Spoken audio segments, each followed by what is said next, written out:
There we go. Okay, so in this presentation, we're going to talk about why we need to cover crop, what cover crops are, how to establish those, which one works for what. We're all going to have different situations. And then we're going to finish up with crop rotations, since I didn't really get to that last week. So section 1, we're going to talk about cover crops, why we want to cover crop. And this slide has a lot of information, and I could probably speak for the next hour just on this one slide, but I'm not going to do that to you. But please go back and refer to this out of that Google Drive, because I think this is really that slide where it's all at. So as you can see, cover crops are going to help us enhance soil structure. They're going to help us increase that soil organic matter that we talked about so much last week. They're going to improve the quality of our environment, and they're going to help us improve pest management in some pretty cool and unique ways. So we're going to spend some time talking a little bit about these, because like I said, I can speak just from this slide. I'm not going to do that to you. But just a few things in the in the quotations here are cover crops. What they can do for us is cut fertilizer cost. We spent a little time talking about the basis of soil last week, and how that is a very vital nutrition basis for all living things, basically, is having that good soil health. So cutting fertilizer costs, that's huge for our pocketbooks.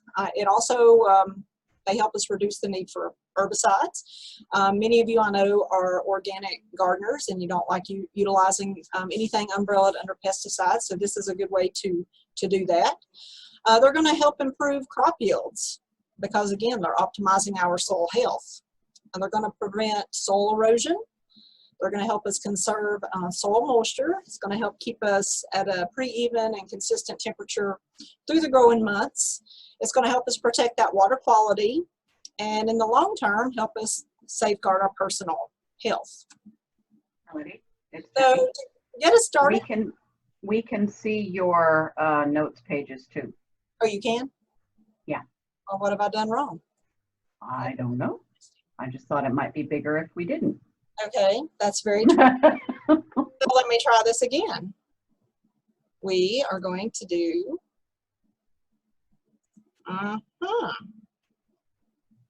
Bear with me a second, folks. That's saying screen 2. Do you see my group of gals on there right now? No? Cover crops and crop rotation. You're still seeing that? Okay, this is completely backwards then. So let me try it the other way, since it's going to be contrary. Did you change your monitors? No.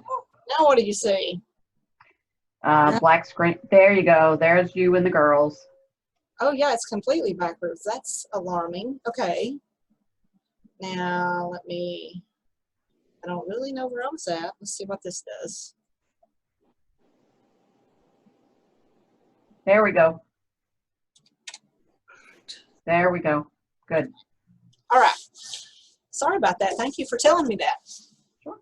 All right. So just to kind of wet our whiskers, we're going to just look at a few slides here to just get us thinking about what some of these specific crops are. So here you see winter wheat and rye, and these are very commonly grown. Hairy vetch and buckwheat. Some of you may be actually growing buckwheat in the summertime. And don't worry, we're going to come back and look at all these in great detail. But again, just to let you know that these are some plants that we utilize in cover crops. I told a group of master gardeners today at lunch that I'm going to repeat myself a few times through tonight. And it's not that I have dementia or that I'm getting senile. I've done that deliberately to kind of hopefully make some things stick with you this evening. So you're going to see a couple of repetitions through here. I may just be saying it a little bit differently. But as far as, again, some of those benefits, when I was talking about boosting that overall quality of our garden soil, we are going to be tilling under some of these cover crops, or if we have raised beds, tining those under. This can be a really helpful tool for us to be able to help loosen compaction, loosen those heavy clay soils that we were talking about last week. So overall, that's going to help us improve that overall soil structure and fertility. Again, if we're growing organic, this is going to be one of the biggest tools that you can utilize in your arsenal, if you will. You're also going to hear maybe sometimes synonymously us use the word green manure. That's a living green manure that we utilize in the summer. We just saw that picture of the buckwheat. We would call that green manure at times. If we have just purchased a house, or we're thinking about a new garden site or a landscape bed, an orchard, a vineyard, even for our turf, even for our lawns, we want to utilize cover crops to help us, again, build that soil structure for a new site. Heavily compacted soil over time, it's amazing what a cover crop can do. And then again, erosion. It's going to help us fight that erosion issue, because we all know that's a major concern, especially with some of the rain that we've had in parts of the area in the last couple of weeks, I suppose. A few things to just kind of keep in mind is when we do talk about these cover crops, we're typically talking about grasses or cereal grains or legumes. So when we start thinking about how we're going to incorporate this on our homesteads or our farms and our gardens, remember that grasses are always going to produce a really high amount of biomass, whereas legumes are going to fix that nitrogen in the soil. But if you remember last week, we talked about nitrogen. We don't want to be tying up nitrogen for our future crops. So we're going to talk about that delicate balance a little bit later as we move through. Again, you can see this root growth. This would be in the early spring. So we're going to be starting to sow those cover crops within the next several weeks in our garden areas. So this is what that's going to look like in the spring before we start turning that under. Basically what we're doing when we turn that under is feeding those microbes in the soil. They're going to help us break that down and help make that nutrition more available to the crops that are following this cover crop. A few things to keep in mind as well is that cover crops are going to be that living mulch. You can see a picture of clover that's planted here. Also an excellent attractant for beneficial insects, also going to be great pollinators. So they're going to be multi-purpose. They're not just going to serve one purpose. Again, the biggie is increasing that soil organic matter content. Remember last week we were talking about the piece of the pie, and organic matter is the smallest piece, oftentimes maybe not even reaching 1% organic matter, and we usually want it to be somewhere between 3 and 6%. Some of these cover crops are going to have the ability to go down deep in that soil and mine the soil for nutrients, some of those secondary nutrients. And then, of course, some are going to add nitrogen to the soil. Again, like I said, we've got some that are going to attract bees and beneficial bugs. They're going to be a safe haven. We talk about cleaning up the garden this time of year because we want to be able to rid our gardens of the bad bugs. But in the summertime, and even with some of these covers now that we're going to plant, we're helping kind of plan ahead to build that habitat, create that habitat to draw our beneficials in. Okay, so establishing a cover crop, this is an issue that oftentimes will make folks a little bit nervous because they don't exactly know how to get started, we've all been guilty of this and we've all seen it, but we'll just leave the garden as is and then we deal with it next spring. I'm a true believer in being proactive. I'm maybe sometimes too pragmatic for my own good, but the more that we can prepare now, then the easier and the more fun it's going to be on us in the springtime if we do some of these things now. It's going to lessen the burden on us long term if we're doing some of these things. So don't let it make you nervous or scare you. Play with it, figure out what your soul needs, and kind of go with it from there. It's all going to be a learning experience, and I'm actually going to be sharing with you my own personal property and some of the issues I've dealt with. So you can kind of see that even those of us that are teaching in these classes, we have our own issues as well. But again, when we establish a cover crop, we got to remember that we're going to have to utilize it. Turn that under at some point, so keep that in the back of your mind how you're going to accomplish that. Scattering or planting a cover crop is just like maybe scattering wildflower seed. It's pretty simple to do that. There's going to be some different seeding rates, which is in the Google Drive, so you can go back and refer to that because that was way too much information to try to put on a slide. It was going to be way too little. So You'll have some supplemental material in there to kind of look at to give you the idea what seed depth you need to be planting, and if you are utilizing a mixture, it'll even help you with that as well. Typically, you can see there covers are usually about 2 to 3 pounds per 1,000 square foot. You see that layer of straw? It's just like sowing a lawn this time of year. If you've got some heavy winds, folks in Greene County, if you're in the Camp Creek or the Cedar Creek area of Greene County, then you know what I'm talking about here. You're going to have to put something on there to hold that seed in place. Again, just a couple of schematics here to show you that you in fact are not going to need to fertilize. But again, we want to do that soil test and kind of know which direction we do need to be moving in as far as nutrition. And nutrition, again, is not just the fertility that we are applying. It's also going to be in the form of these cover crops, or if we're adding any kind of manure to that crop. And this is just a few shots of what you're going to be looking at in the springtime. If you've got a tiller that has front tines and rear tines, you can go through because rye and wheat, if you're sowing that as a grass mix, rye has the tendency to get a little taller than wheat, which can be an issue. So sometimes folks will choose to mow that down before they incorporate it into the soil. Or if you have a tiller that has front tines and rear tines, go through with those front tines. It barely scratches the surface, but it's basically chewing those stems right at the ground level. Let that break down. You may have to do that a couple of times, and then you can go back and actually use those rear tines and incorporate that into the soil. Again, I usually refer to the big conventional beds, but this is just a simple picture of a landscape bed. That's not liripe planted there. I had that question in another presentation. That's actually where they've tined that cover crop under and help loosen the soil. So I don't know if you can see the vast difference in the color, but you can kind of see that's almost a more ashen gray color. It's not quite, it doesn't have those dark mellow tones. That's just what a cover crop can do for you in just about a year. The key to any cover crop, again, if you have that grass cover crop, is turning it under in an ample amount of time to give it that amount of a good amount of time to break down, so the microbes can utilize that in the soil. Again, rye has many benefits, and I'll probably repeat this again, but while it's on my mind, oftentimes when we get into spring, we get into periods of really wet weather, and it's often hard to get into our gardens and till that under. Whereas winter wheat doesn't get quite as tall, and it can actually stand to stay out in the field or in your garden a little bit longer.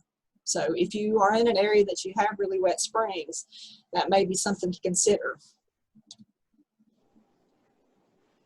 I like this picture because, again, I keep referring to right now, we need to be sowing these covers as a winter crop, and then we turn those under in the springtime.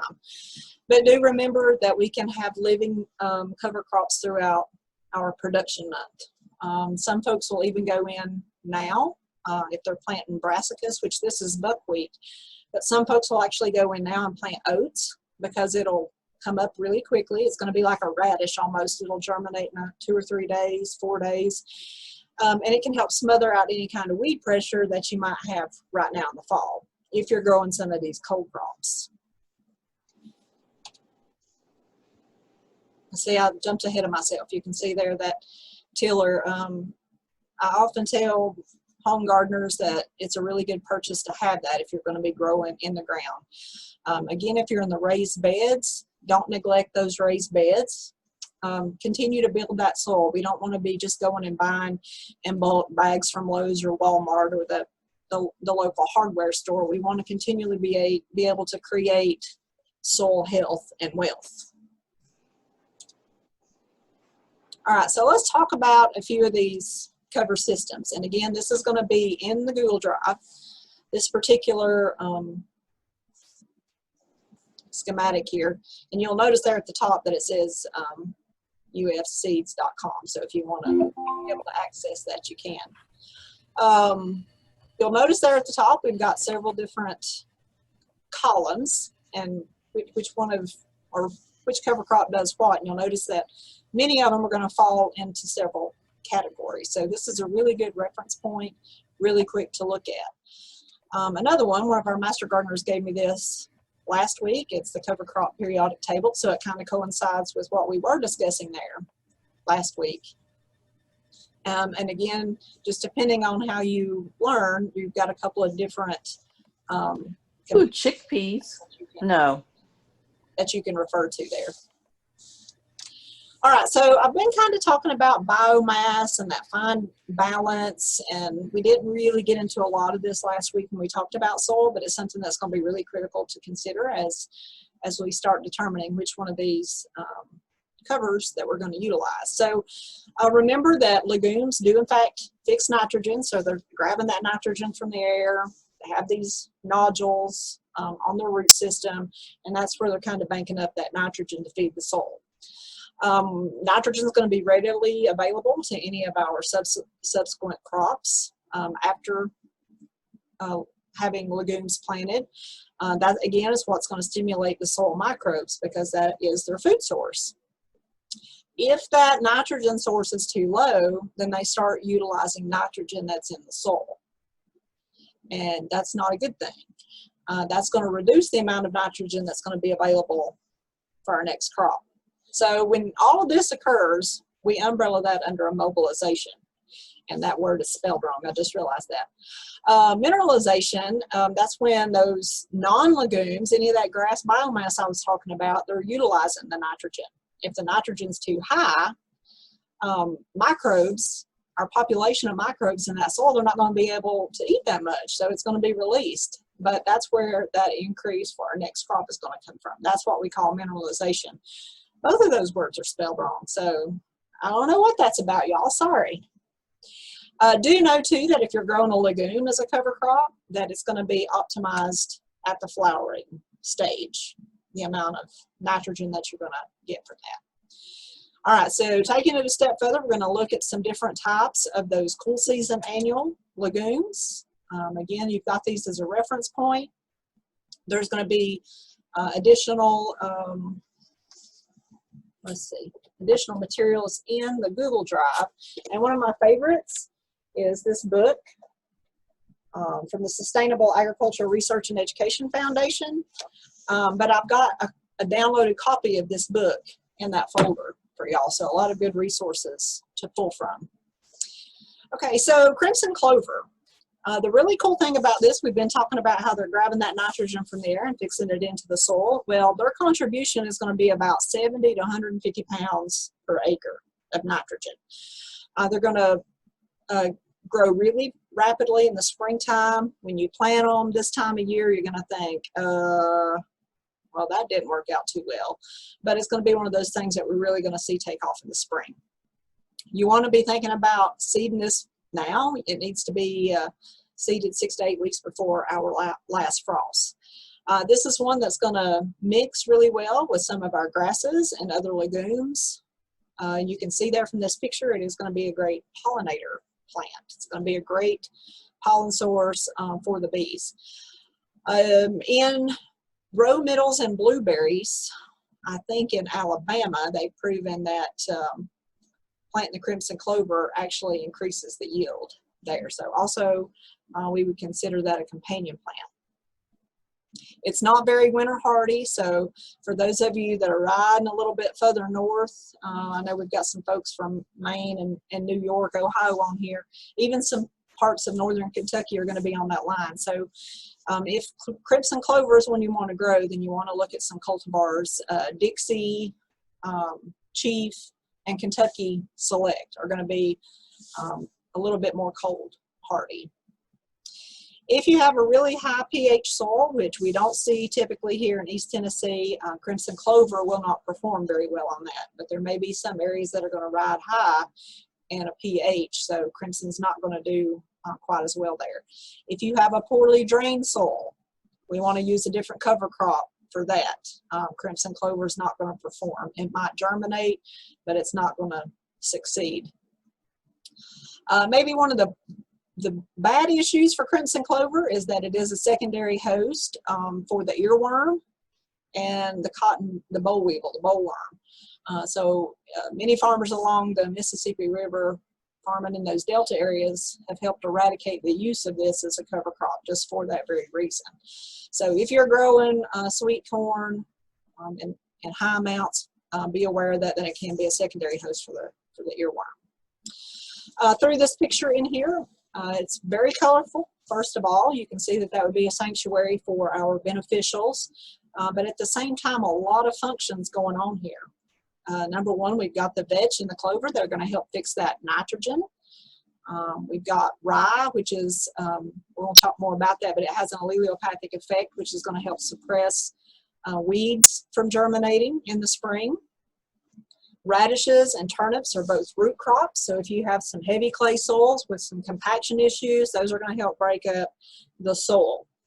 The heavier soil, the little bit longer it's going to take for us to really build some of that soil structure, but stay at it over time. You'll have that really fine, crumbly seed bed that we're all after. This is the hairy vetch, and you can tell there from the leaf structure it is going to be a legume. This one is a little bit higher on the contribution of nitrogen than what crimson clover is, because it's going to yield about 100 to 150 pounds per acre. This is one we want to be planting pretty soon as well. You can go a little bit later with it than you can the crimson clover. But this is going to mix well with the rye and the wheat, oats, any of those cereal grains as well. It will smother out weeds in the springtime, and it doesn't have the same effects as rye, those allelopathic effects, but it's got such a dense stand that it helps shade out those weed seeds from germinating. It is going to take to our winters much better than what crimson clover will, so if that's another issue, keep that in mind. It's hard seeded, which means it can become a weed.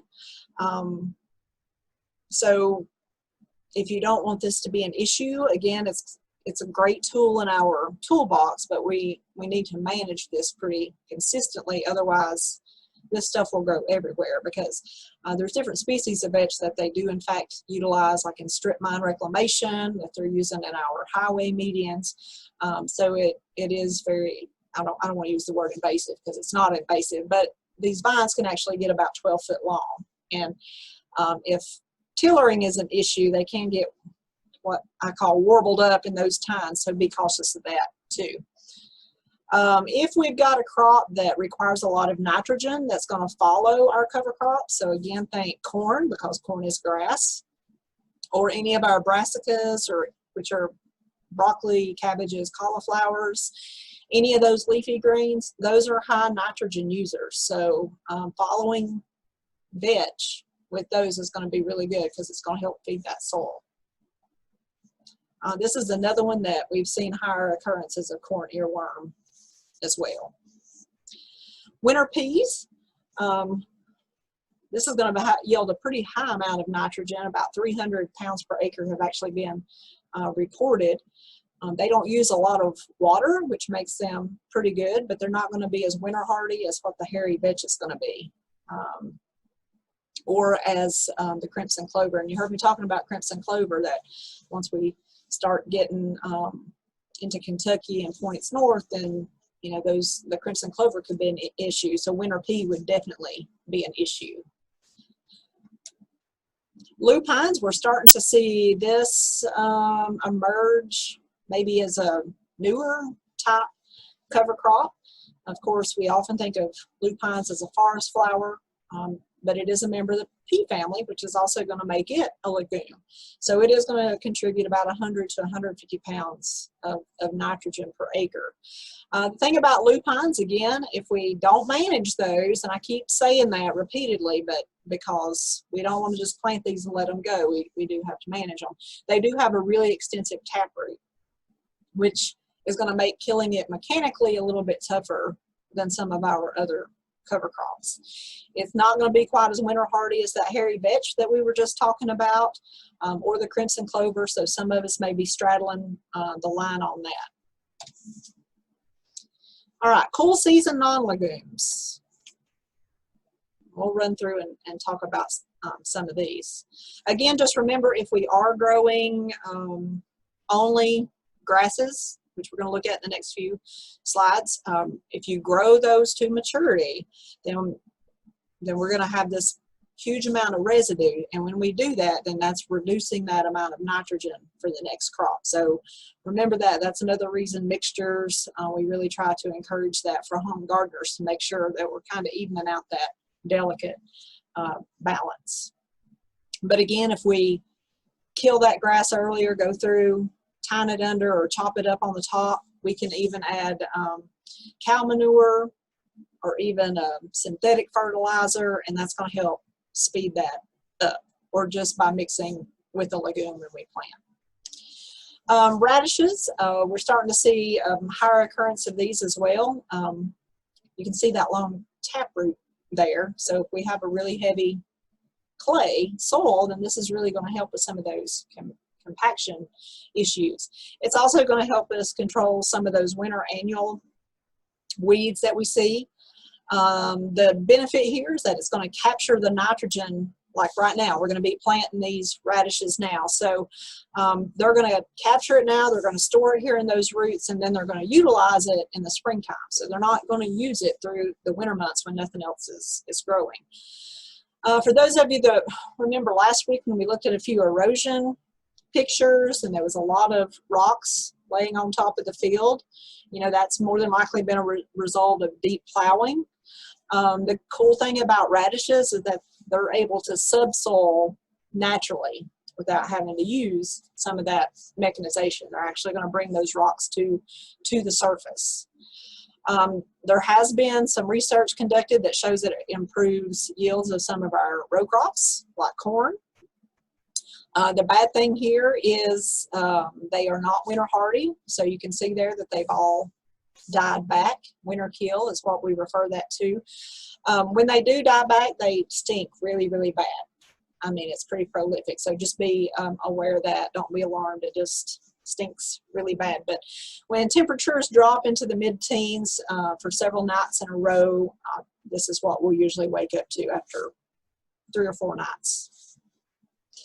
Just another FYI, this radish doesn't exist alone in the wild. It's been cultivated, though, since ancient times, so it has a pretty cool history to it. Winter wheat, this is one that our livestock producers will often use as a grazing forage. It is going to be a little bit slower to mature than any of those cereal grains, which would be like the rye. So that's another reason we don't have to rush to try to kill that back in the spring. Its structure is going to be a little bit more shallow than what rye would be. It is going to be a little bit cheaper to get wheat established than what rye would be, and it's going to be easier to manage for those reasons, but it's going to provide excellent erosion control if that's an issue. Again, these pictures just to remind you that when we're talking about rye or wheat or any of these cover crops, that we're not just referring to in ground. We can still utilize these in our raised beds and even containers as well. The rye is going to be one of those that's a really good nutrient scavenging crop. Again, it's going to have, well, you can see there, this is at maturity, it's going to have a huge amount of biomass, and you can actually see some of that there. The residue is not going to persist like some of those cereal grains. There is a cereal rye, but it's not going to be quite as cold hardy as that. If you still have things growing in the garden right now, today we were talking at lunch and some folks are still harvesting peppers and tomatoes, but then, you know, you're hearing me talk about, well, we got to get some of these on like in the next couple of weeks. Just from a personal standpoint, I try to have my covers sown by September 15th. That's just my goal. That's not set in stone or anything for anybody else, but that's usually what I try to do. I'll just stop harvesting. But if you are still harvesting and want to continue that, then rye would be a good option for you because you can seed that much later than what you can many of these other cover crops that we're talking about. When we talk about those allelopathic effects, rye is where it's at. If you have issues with lamb's quarter, pigweed, even chickweed, I know some of us don't consider some of these weeds, but if we are considering those a weed, this is going to help choke that out. Velvet leaf, foxtails are some more. You're going to get a really good weed germination suppression effect for those. The thing about that, though, that's another reason we need to get this turned under a little bit quicker in the spring for that reason, because those effects can extend beyond out maybe 3 or even 4 weeks in some cases. So if you have onions, lettuce, radish, carrots, any of those seeds that you're wanting to plant as soon as you turn this cover crop under, then it can suppress those seeds as well. But don't let rye scare you. It's a great tool, but we've got to get that biomass turned under pretty quick in the spring or even in the late winter, if you will. Another thing to think about is, you heard me talking about making that addition of manure earlier. Oftentimes you can do that. You can get your cover crop, sow it now, let yourself get a good stand, and you can even kind of almost turn that into a compost pile through the winter months, the fall and winter months. If you've got leaves that you want to add to the top of that, even aged manure as you move through the winter months, even house scraps to a certain degree. The thing is, you just want to make sure you've at least got a dense stand. You don't want to be covering so it can't grow in the springtime. So remember that, which can sometimes happen with leaves. You can get too firm of a covering, and it'll suppress sunlight and can cause issues. So just be careful with that. Again, just a tidy balance. The annual ryegrass is different from this. This is what we refer to as winter rye. So if you're going to utilize rye for a cover crop, make sure that it is in fact that winter rye, not the annual ryegrass. That annual ryegrass is what we go over our lawns with. We'll often overseed. They'll utilize that in sports turf fields and things like that, but not really a good place maybe for our home gardens here. Just keep that in mind. We talked about winter peas. Those are a little bit hard to get established. For those of you that are south into Georgia, winter peas would grow very well for you there. So rye and winter peas would be a great pollinator haven. Again, those beneficials, it's just amazing the beneficials that you would draw in with that. When we combine winter wheat and rye, some of our genetics, we get triticale. This is one that's going to grow really slow in the fall and winter, but it's going to take off in the springtime. It's very, very cold tolerant. So this is one points north that you might want to look into, and it's basically the best of both worlds. This one here is pretty common, the winter wheat and the crimson clover mix. This is a good picture kind of demonstrating that. Again, this is going to be perhaps maybe a late fall stand, but it's probably more like early in the spring, because oftentimes, like I say, you won't necessarily think you're getting a good stand of the crimson, and then it just really comes on in the springtime. For home gardeners, again, mixtures, typically research has proven that tends to do a little bit better unless you're fine-tuning on the homestead or on the farm to try to achieve something specific. And a lot of the tools that, again, we have in this book or in that Google Drive are going to help you select some of those a little bit better. But the biggest thing with this winter wheat and crimson clover is the fact that we're getting the high biomass with the wheat. It's going to be a little bit smaller in the spring. We can turn it under a little bit later. Same way with the clover. That clover, we'd even want to flower to really be able to reap the most benefits from that. So basically we're getting good biomass, good nitrogen fixation. So if this is something that you're just getting started with, this might be where you want to start. Whether you're in raised beds or in ground, this is a really good combo to utilize. Now if you're scaling it up a notch, we have mixed winter wheat and rye together for that biomass, and then added the legumes, crimson clover, and vetch. So that can be another multi-purpose mixture to think about as well. Mustard or brassicas. First of all, mustard is in the brassica family, so there's many, many different types of brassicas. But if you've ever been to Napa or Sonoma Valley in California in April, this is a spectacular sight. They'll use these in the row middles in the vineyards, so it's just full color yellow. It's just absolutely gorgeous. But they don't just plant that to be pretty. They're actually planting that because it serves a purpose. So the thing with brassicas is that they do have high pest suppression rates. They're what we refer to as a biofumigant, if you will. They're also, many species are going to have that really good scavenging, nutrient scavenging ability. Winter hardiness is going to kind of depend on the specific species, so you want to make sure that you're reading that to kind of know where you fall. Of course, again, looking at this picture, you can tell that it's going to be a beneficial haven. Pollinators are absolutely going to love it. In the spring, though, it's going to act very similar to our ryegrass.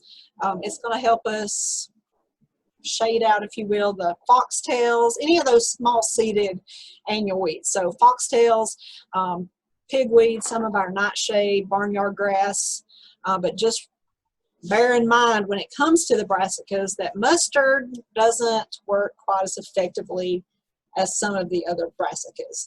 And I say that because this is one of those that I'm still struggling with at my house, is the red root pigweed. And so the research, the reason I tried that was because I had heard that, but the yellow mustard does not control that quite as effectively as some of the other brassicas.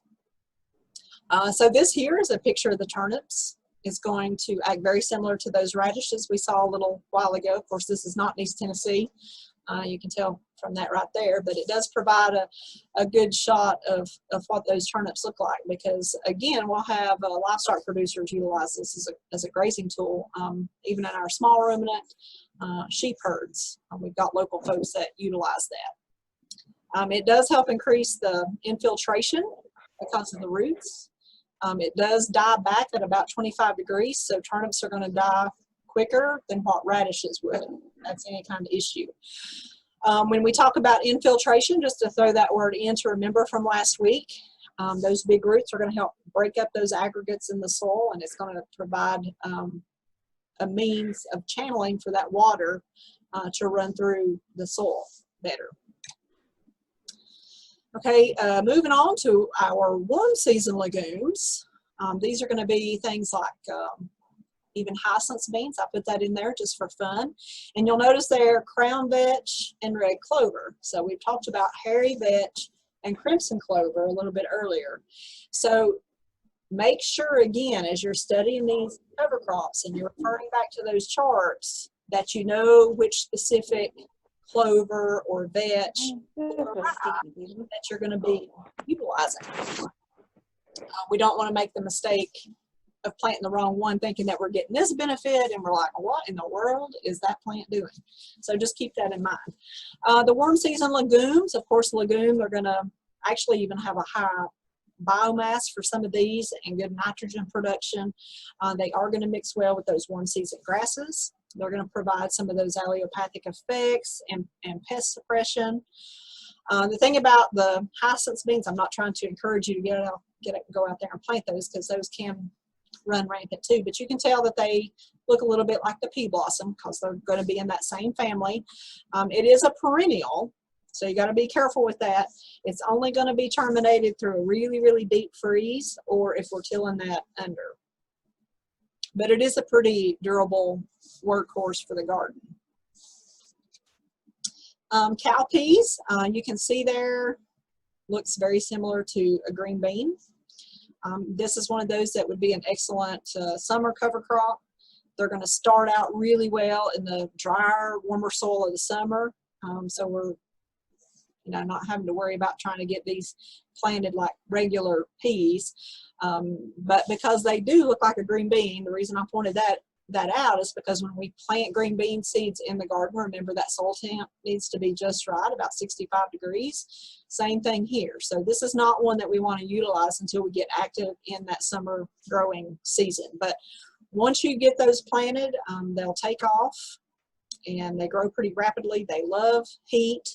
I should have put a picture of the roots here because they'll nodulate really, really fast, very profusely.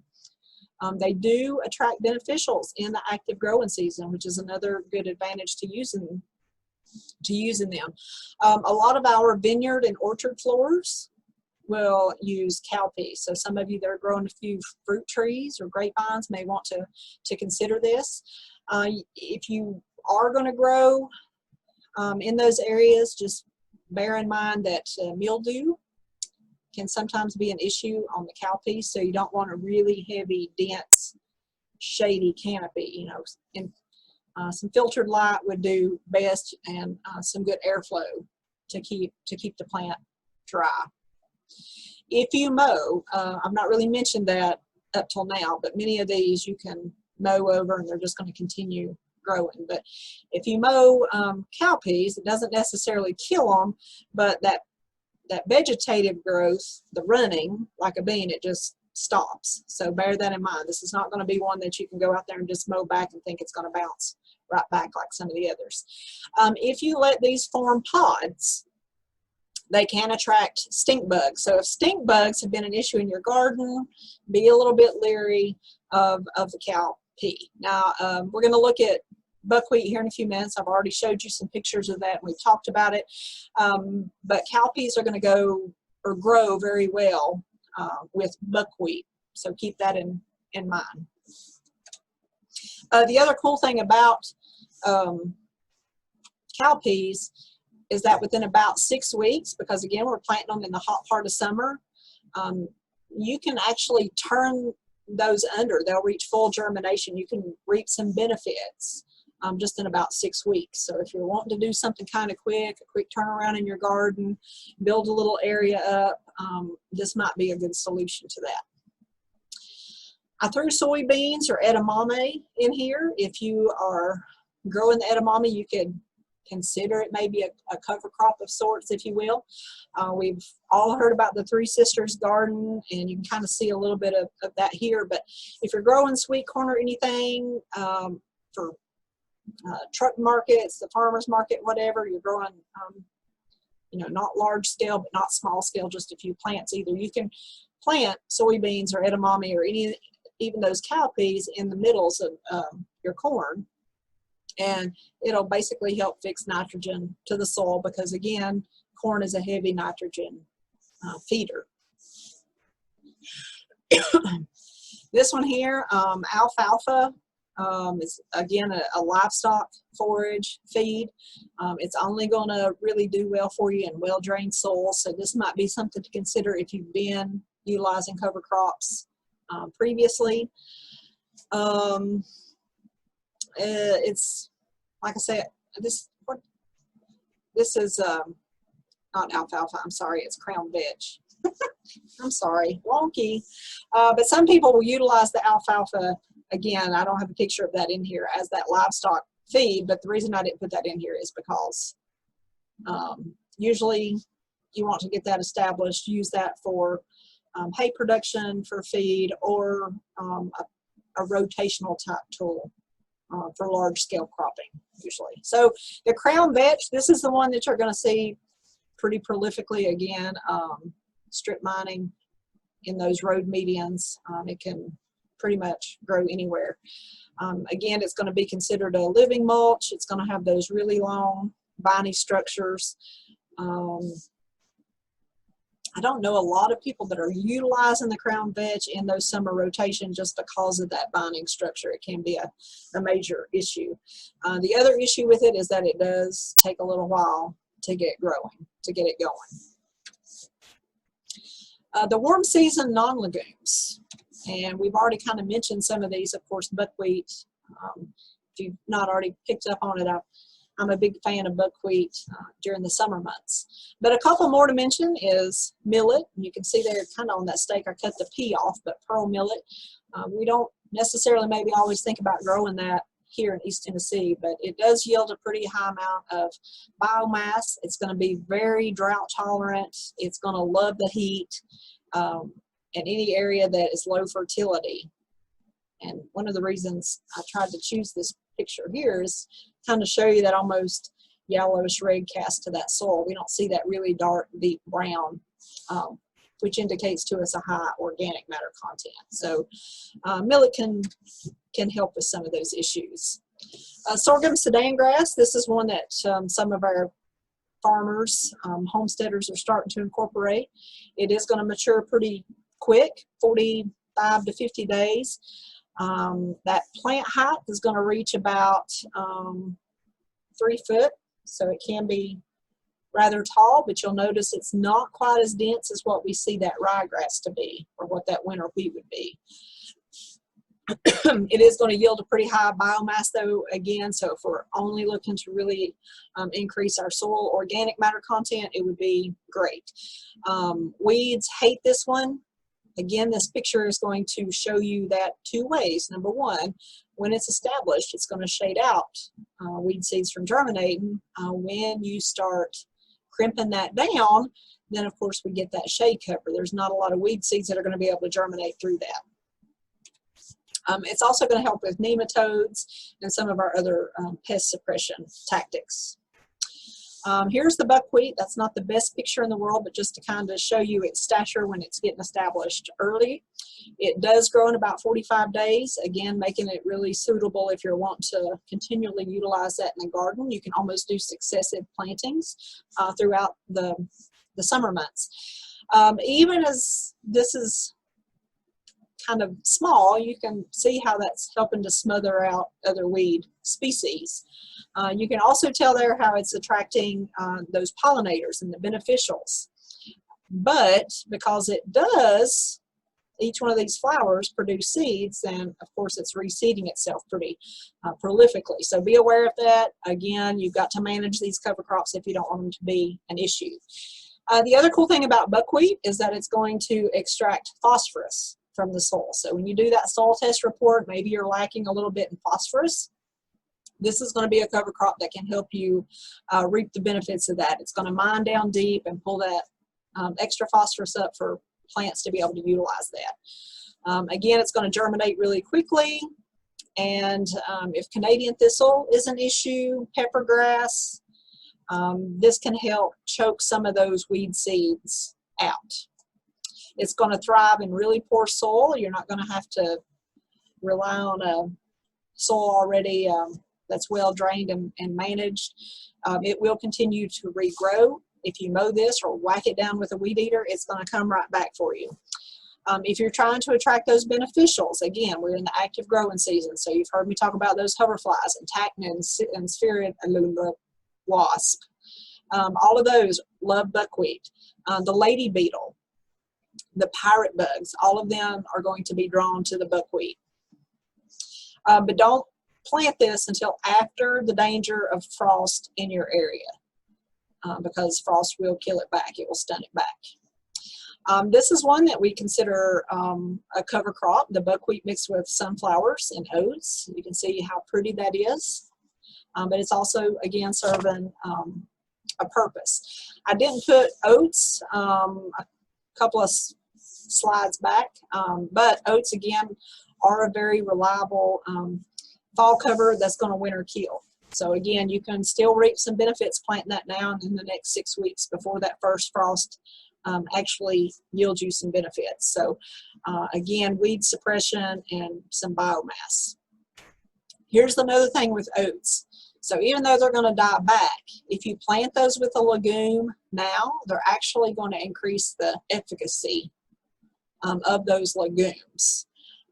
So just kind of keep that in mind. It helps really get those legumes established, and it helps them thrive through the winter months.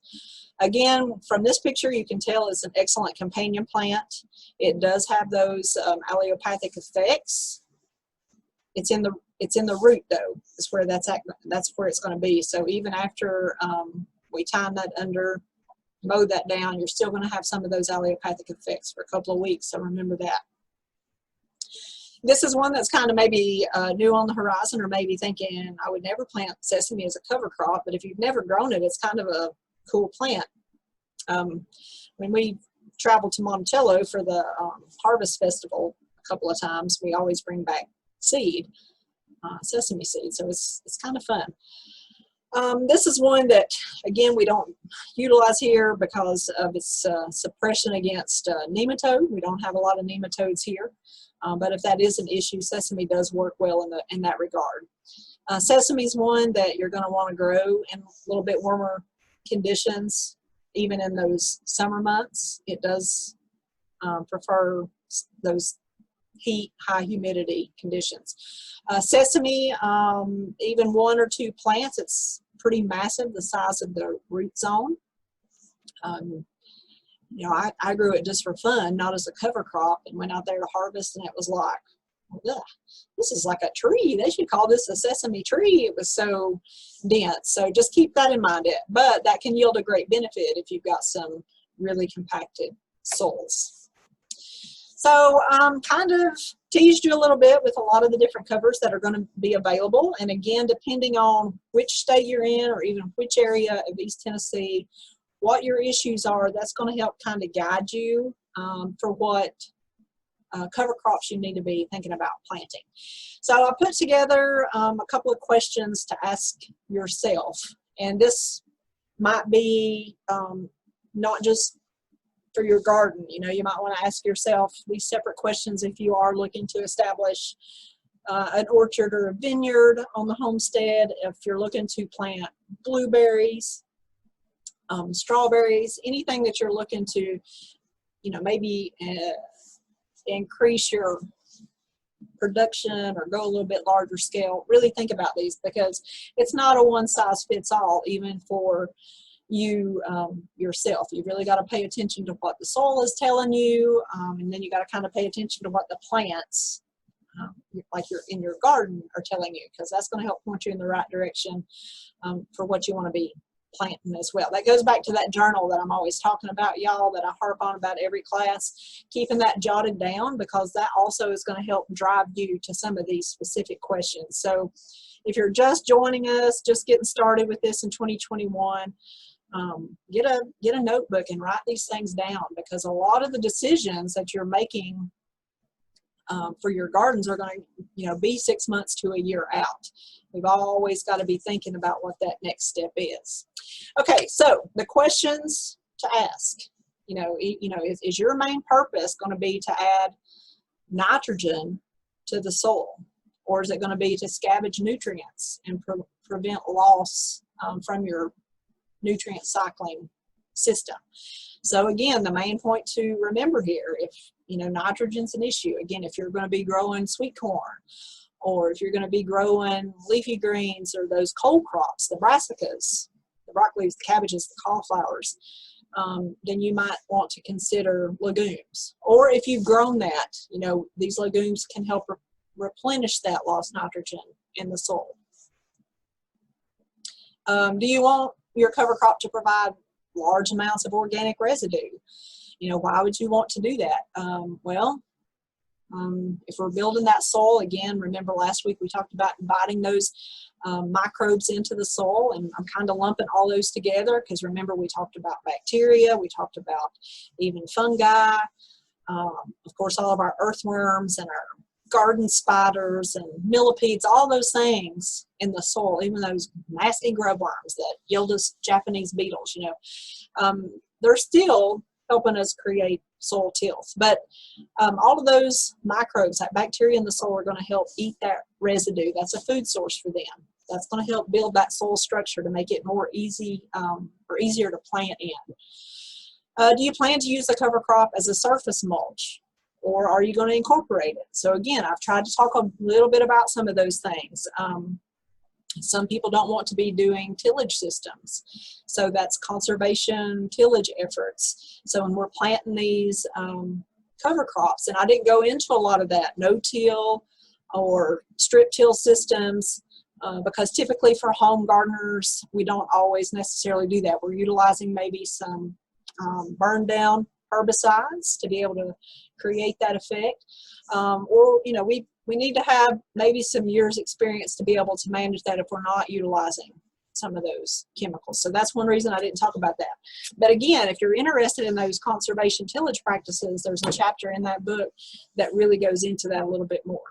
But again, think about a surface mulch. That's what that is referring to. If we're going to plant in that residue or in that stubble, maybe many of you have seen them at pumpkins. Pumpkins right now are starting to come on pretty heavy. And if you've heard me talk about you know, growing vertical crops or getting that fruit up off of the ground, because we, you know, if that fruit is coming into contact with the soil, then it's going to open us up to disease, pathogens, and then we can have some secondary issues with bugs. You know, squash bugs love pumpkins. So if we can get that up off the ground, even with the straw cover, then that's going to help reduce some of that. Plus, it's helping conserve that soil temperature and the soil moisture.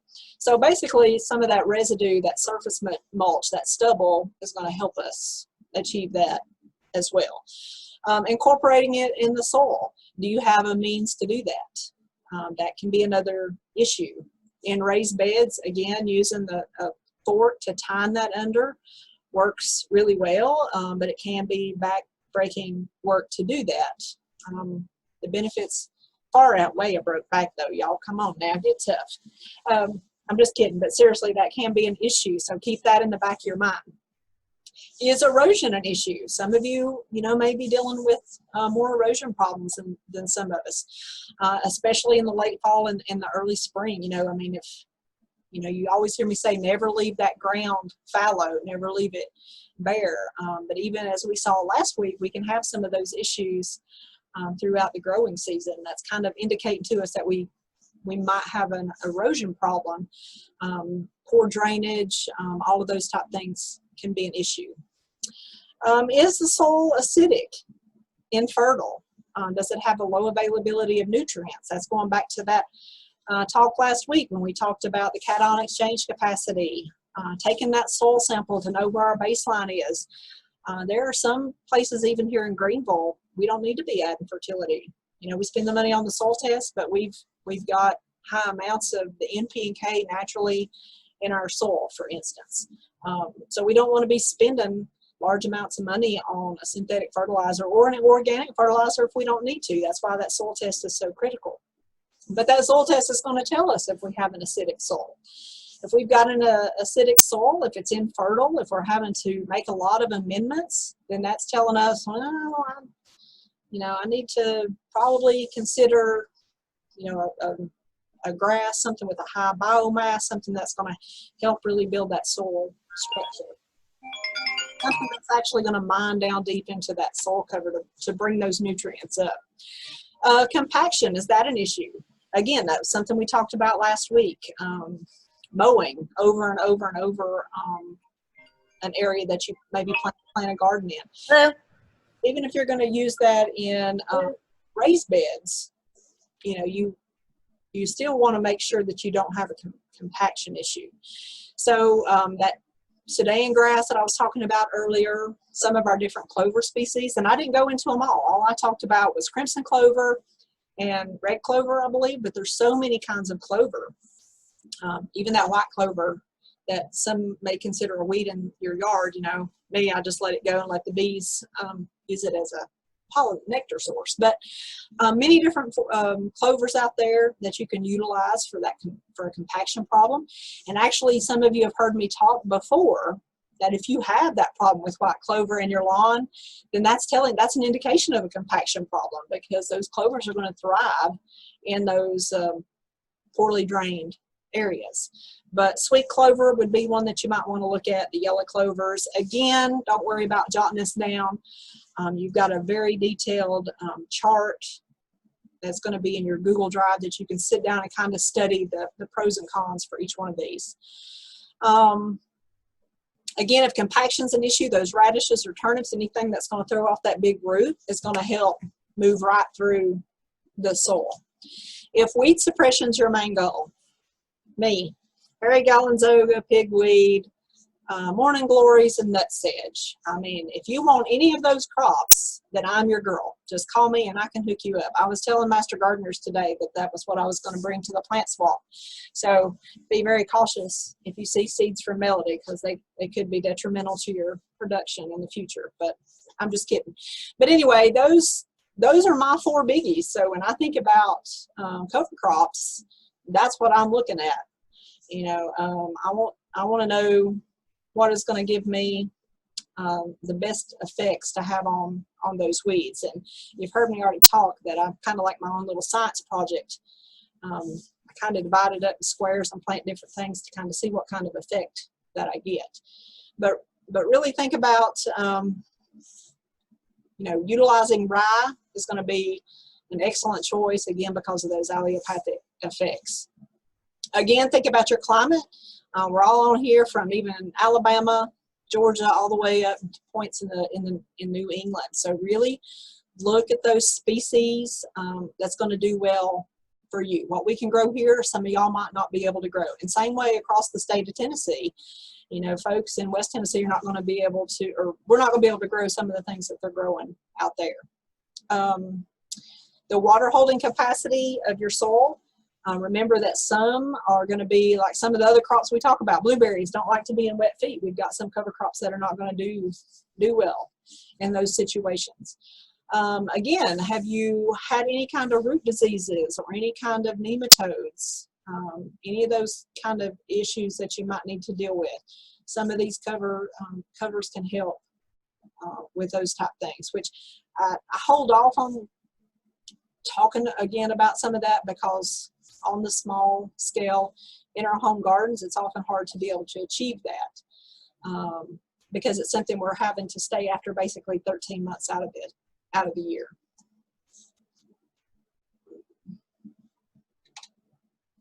Okay, so that's just a really brief intro to cover crop systems. And it kind of goes along with what we talked about last week. And remember 2 weeks ago, we were talking about cleaning up the garden. We're kind of getting our, you know, the stage set. All of these things are kind of coming into play right now. But again, you know, one of the things that we need to think about, like I said earlier, is that we're planning right now for spring of 2021. So whether we're going to, you know, plant some cold crops in the, you know, late March or whatever, our leafy greens, and lettuce and onion beds or whatever, we need to be thinking about all that now. So that's why, again, soil testing now is going to be critical. Going out there and looking at your garden right now before you get in there and start cleaning up, look at where you've placed everything in your garden. Make sure you jot that down and know what you did this year. Keep a record of that, because we don't want to be following tomatoes after tomatoes after tomatoes. You often hear me say that, you know, monoculture is bad. When we're not utilizing crop rotation, that's almost like monoculture. So we might not have this one big garden full of tomatoes, and that's all we're planting. We may have it, you know, broken up. We've got lots of different crops growing, but every year if we're planting those tomatoes in the same place, in essence, you're just inviting trouble. So make sure that you keep that jotted down. Well, am I locked up there?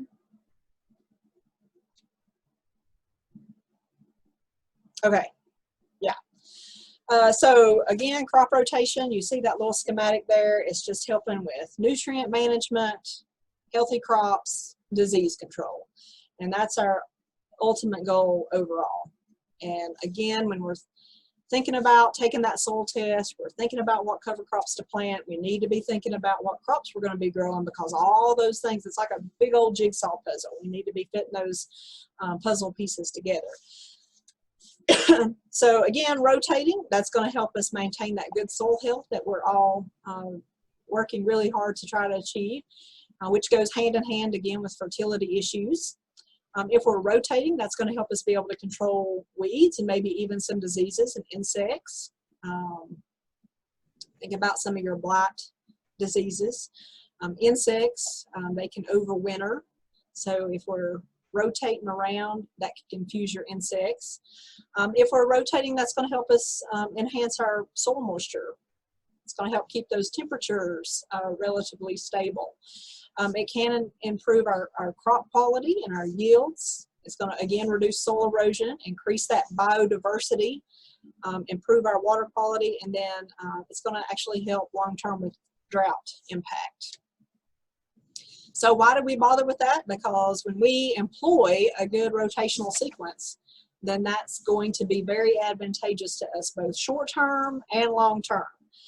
This is where we really have to think it through. That's what I was talking about. That monoculture system is really going to bring on some major pest problems, and pest being the big umbrella for weeds and disease and insects all. Crop rotation is going to help us prevent a lot of those issues from getting out of hand. You'll notice there that different crops are going to use all that soil nutrition a little bit differently.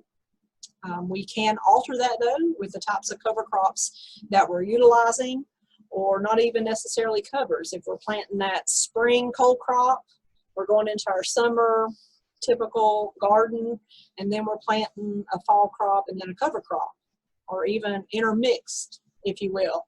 We're just increasing, again, that biodiversity, and we're helping increase the health of our subsequent crops. The last point there, time spent planning a rotation is never wasted. Any of us within Extension, NRCS, anybody that works with soil on a normal basis will tell you that really that's where it's all at.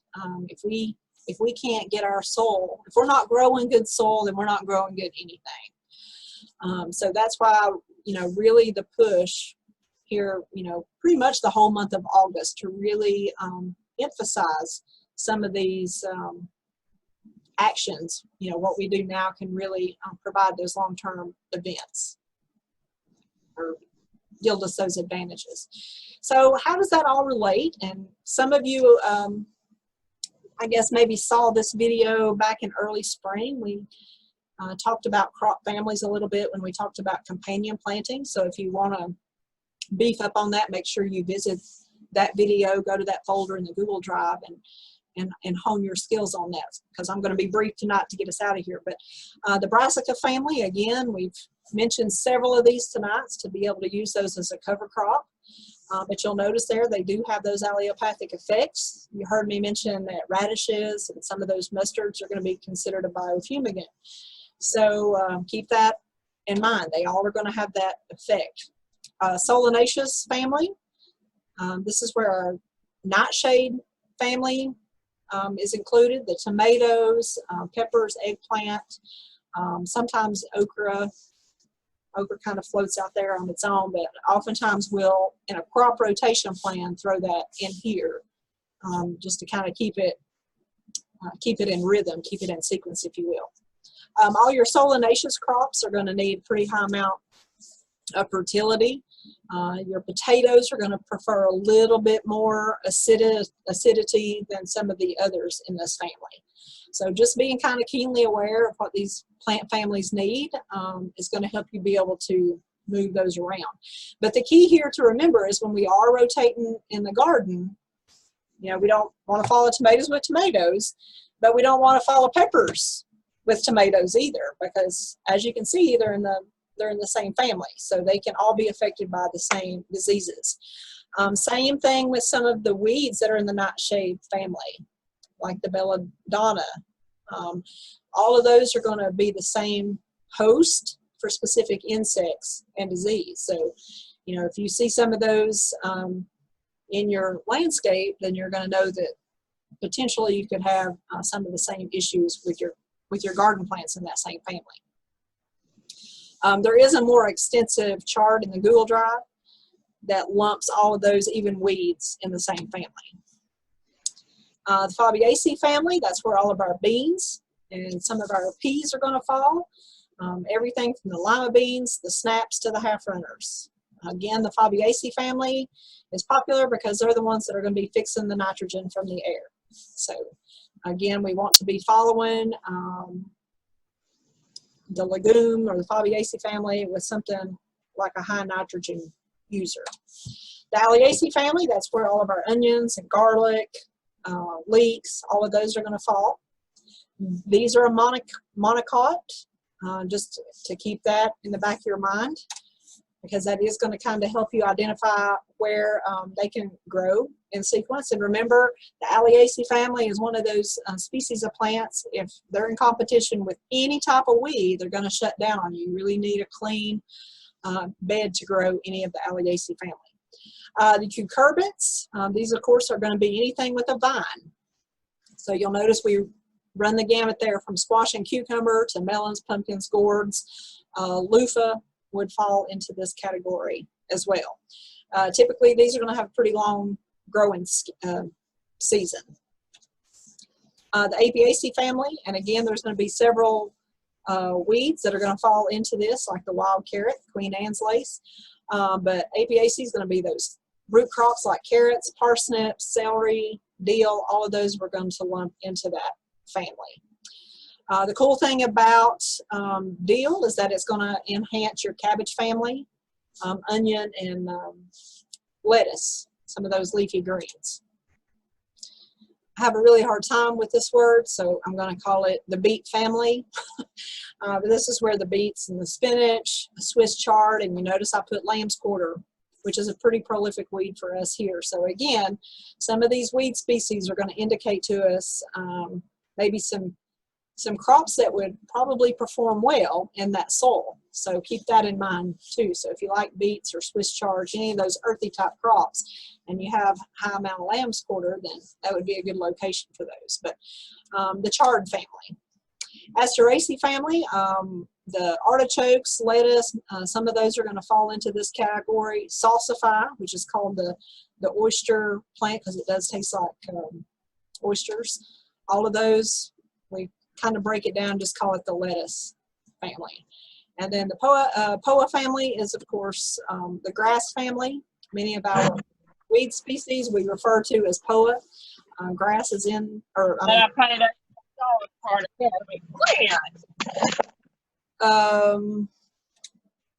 Okay, so when we're thinking about crop rotation, and again it goes hand in hand with those cover crops and the soil, think about those soil depleting crops.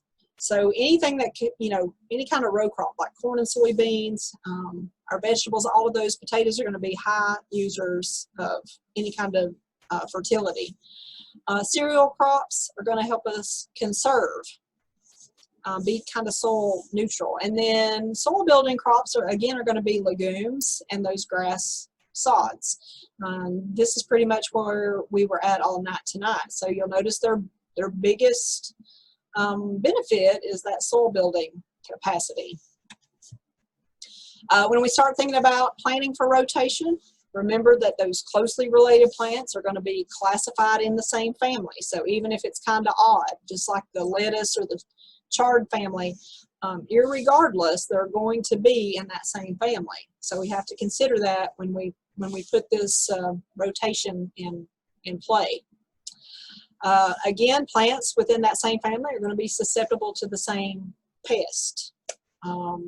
So what affects tomatoes and potatoes, like the southern blight, if you get southern blight in a tomato field, you don't want to plant potatoes there that next year. We want to give enough time in that soil to try to, that's going to be one of those pathogens that's going to be really hard for us to eradicate.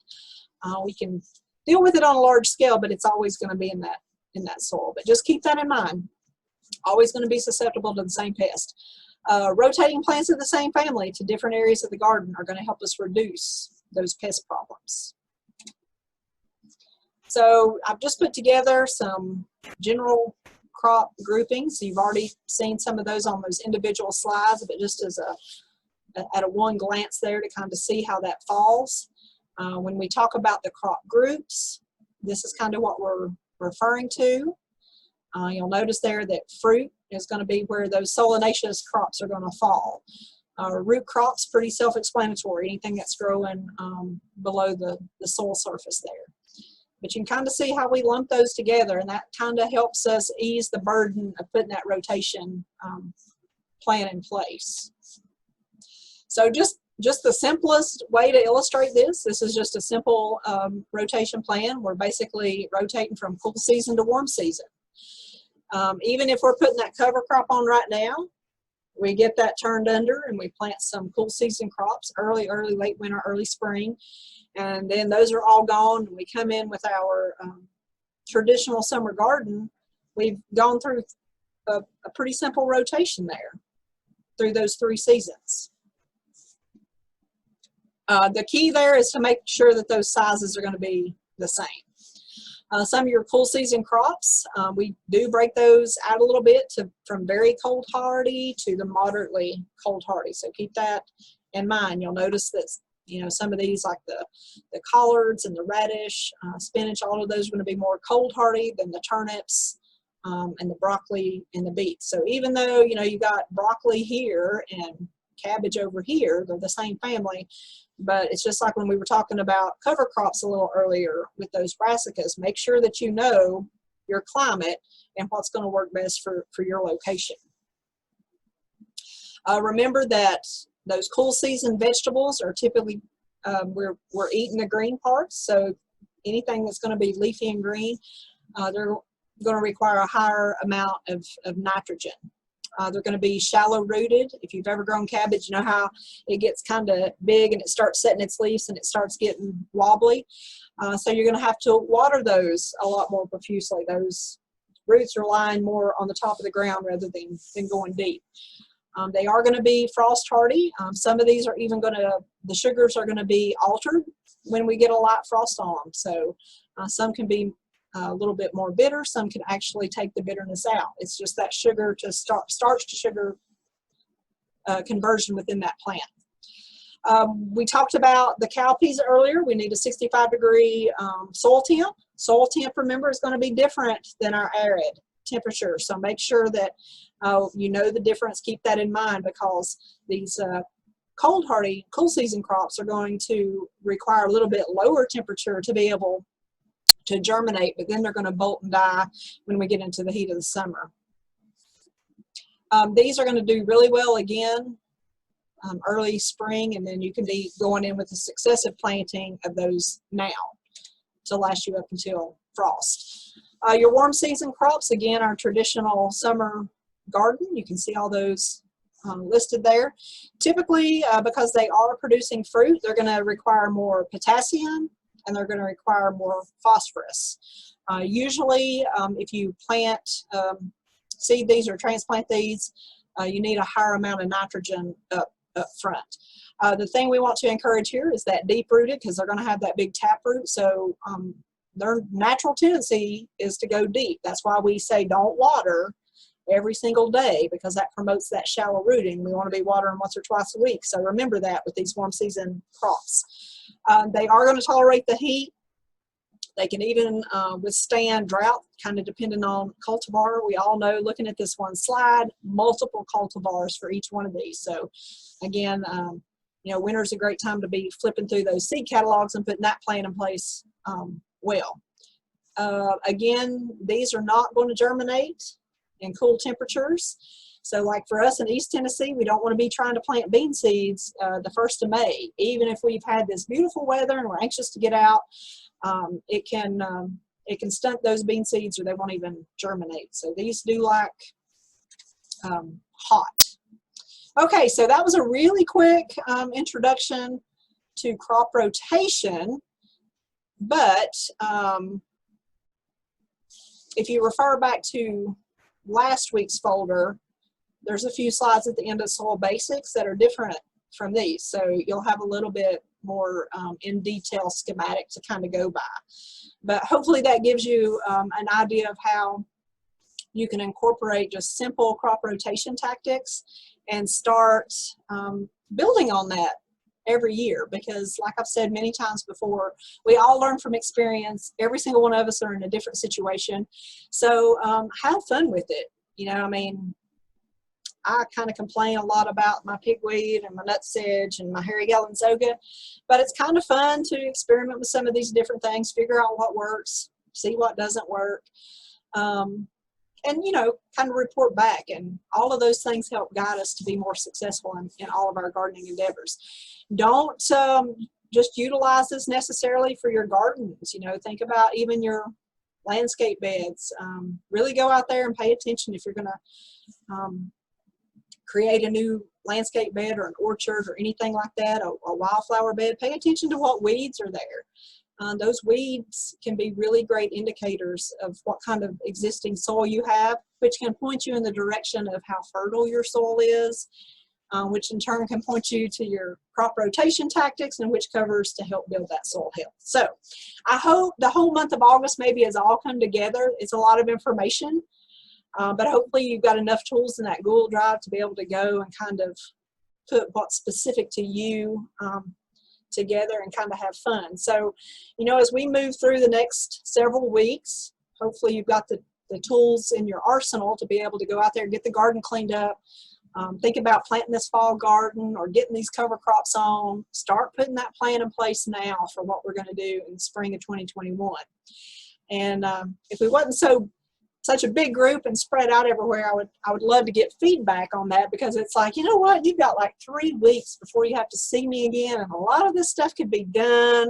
And if we were in person, I could really get on y'all, because I'd be like, now who's done this, who's done that? But no, seriously, go out there and have fun with it. And if you have any questions at all, you'll get the links tomorrow to the Ask Us portal, to where you can submit those questions to us and we'll get those answered. Just make sure in the question, if you're out of state, just let us know that. We were talking about that today. I think Glenn had been on there, maybe recommended to somebody in New York, so that's going to be a little bit different. So make sure you indicate that to us. But again, tomorrow you'll get an email with all these links. Make sure you utilize those. Last week's video has not uploaded. We had a slight kink with that, so I'm in the process of re-imaging computer and all that good stuff. So hopefully that'll be uploaded as well as tonight's. Don't hesitate to reach out in the next few weeks. A lot of information has been thrown at you for the last 5 weeks. So we want to help you be successful. So send us an email. Use the Ask Us portal on the website. Make sure you do the survey evaluation, because we really do listen, and that drives our program. So we appreciate you being here tonight or the entire month of August, and we hope that we see you again very soon. Thanks, y'all.